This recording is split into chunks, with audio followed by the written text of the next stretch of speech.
Sir मेरे एक casual सा क्वेश्चन है कि आजकल जो ज़्यादातर डाइवोर्स हो रहे हैं वो लव मैरिज में ज़्यादा हो रहे हैं कि अरेंज मैरिज में ज़्यादा हो रहे हैं। आपने तो कई सारे केसेस डील किए होंगे अपनी लाइफ में सर, लॉ करियर में।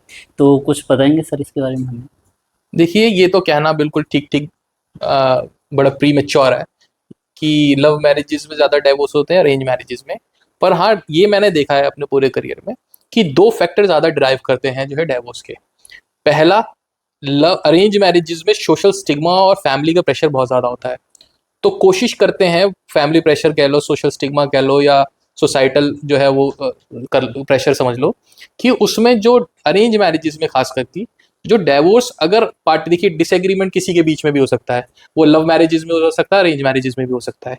बट डिसएग्रीमेंट के बाद कितने केसेस कन्वर्ट हो रहे हैं डाइवोर्स में, वो अरेंज मैरिजेस में कम है, क्योंकि सोशल स्टिग्मा वहाँ ज़्यादा है, वहाँ पर प्रेशर जो है फैमिलीज का बहुत ज़्यादा है। तो वो कोशिश करते हैं कि कहीं किसी ना किसी तरीके से तो अवॉइड हो जाए, साथ अलग रह लें, बट ऐसा कालिख ना लगे पूरे परिवार पे।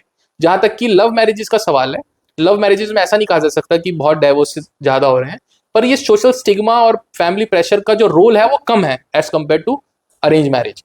और एक चीज़ और ड्राइव करती है जो है बच्चे, the children binds up the entire family. तो जहाँ पे अगर बच्चे हैं, तो वहां पे देखा गया है कि 25% ही डाइवोर्स के केसेस आते हैं, यानी 75% just because of the binding of the family या बच्चों का। आप एक कह सकते हैं कि मुंह देख के जो है फैमिलीज जो है डाइवोर्स अवॉइड करती हैं। जो ये दो फैक्टर बहुत ज्यादा डाइवोर्सिस को अवॉइड करते हैं। पर अगर ओवरऑल पिक्चर आप मेरे से देखें, ये कहना तो ठीक नहीं होगा कि कौन सा ज्यादा है कौन सा नहीं, 19-20 का फर्क है। पर फिर भी देखें अगर, तो लव मैरिजेस में डाइवोर्स के केसेस ज्यादा हैं, और दैट टू साल 2 साल 3 साल के अंदर।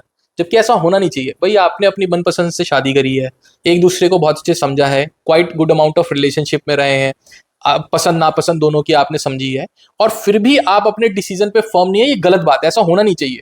भाई, अरेंज मैरिज में ज्यादा बात करने का, समझने का मौका नहीं मिला, ये माना जा सकता है। पर लव मैरिज में it is your decision, now you have to stick with that decision, right. तो पर देखा ये गया है कि इनिशियल ईयर्स में जो है डाइवोर्स के केसेस लव मैरिजेस में ज्यादा आते हैं। उसे आप वो जो है वो कोर्टशिप पीरियड भी कह लें, या जो है वो हनीमून पीरियड भी कह लें।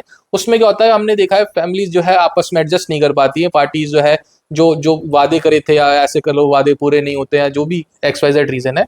पर इनिशियल डेज में अगर देखा जाए तो लव मैरिजेस में ज्यादा डाइवोर्सेज हो रहे हैं as compared to arrange marriages. और 19-20 का ही फर्क है, मान के चलो आप। मेरा मानना ये है 45% जो है अरेंज मैरिजेस में होता है, और 55% जो लव मैरिजेस में डाइवोर्स ज्यादा होते हैं। पर लव मैरिजेस की इनिशियल डेज में डाइवोर्स के कारण ज्यादा है। और दो फैक्टर जैसे मैंने बताए, तो वो दो बहुत अच्छा क्रूशियल प्ले करते हैं, रोल प्ले करते हैं इन अवॉइडिंग द डाइवोर्स केसेस।